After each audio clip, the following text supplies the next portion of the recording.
अरे हाय प्रसाद, काय करतोस? हे हाय सूरज. अरे उद्या ना मला लोनचा पहिला ईएमआय भरायचा आहे, पण मला ना त्याचं काही कॅल्क्युलेशनच लागत नाही. अरे हे तर खूप सोपं आहे, एवढे नाही माहिती तुला? यात तर खूप कन्फ्युजन आहे. सगळं ना माझ्या डोक्याच्या वरून झालं बघा आता. थांब, मी तुला समजावून सांगतो. ज्यावेळेस तू कुठल्याही स्वरूपाचं कर्ज घेतोय ना, तर त्या कर्जाची जी मूळ रक्कम असते आणि त्याच्यावरती तुला लागणारं व्याज असतं आणि ज्या कालावधीसाठी तू ते लोन घेतलेस ना, या तीनही गोष्टींच्या बेसिसवरती तुझा ईएमआय कॅल्क्युलेट होत असतो आणि तू जो प्रत्येक ईएमआय पे करतोयस ना, त्या ईएमआय मध्ये तुझ्या कर्जाची मूळ रक्कम आणि त्याच्यावरती लागणारं व्याज या दोनही गोष्टींचा समावेश असतो. अच्छा, तर मग हे सोडून मला दुसरे काही चार्जेस पे करायला लागतात का? तुला काही ऍडिशनल चार्जेस नक्कीच पे करावे लागतात, ते मी तुला इन डिटेल समजावून सांगतो. EMI amount plus convenience fees. जेव्हा तुझं कुठलाही ईएमआय प्रोसेस होतो ना, तर तो ईएमआय प्रोसेस करण्यासाठी तुला एक कन्व्हिनियन्स फीस पे करावी लागते. त्यामुळे ईएमआय पे करताना ईएमआयची अमाऊंट प्लस कन्व्हिनियन्स फीस तुला द्यावी लागते. त्यानंतर प्रोसेसिंग फीस. कुठल्याही स्वरूपाचं लोन घेत असताना ते लोन जेव्हा सँक्शन होतं ना, त्यावेळेस तुला प्रोसेसिंग फीस पे करावी लागते, जी नॉर्मली तुझ्या लोनच्या अमाऊंटचे वन टाइम पे करायची असते. त्यानंतर ज्याला आपण सीटीआर म्हणतो, क्रेडिट ट्रान्झॅक्शन रिपोर्ट फीस, ही एक नॉमिनल फीस तुझ्या लोनचं ऍप्लिकेशन प्रोसेस करण्यासाठी चार्ज केली जाते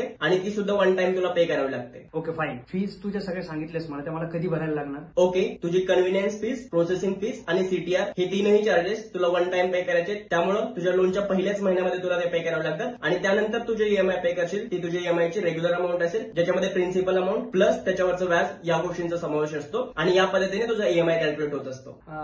कळालं ब्रो.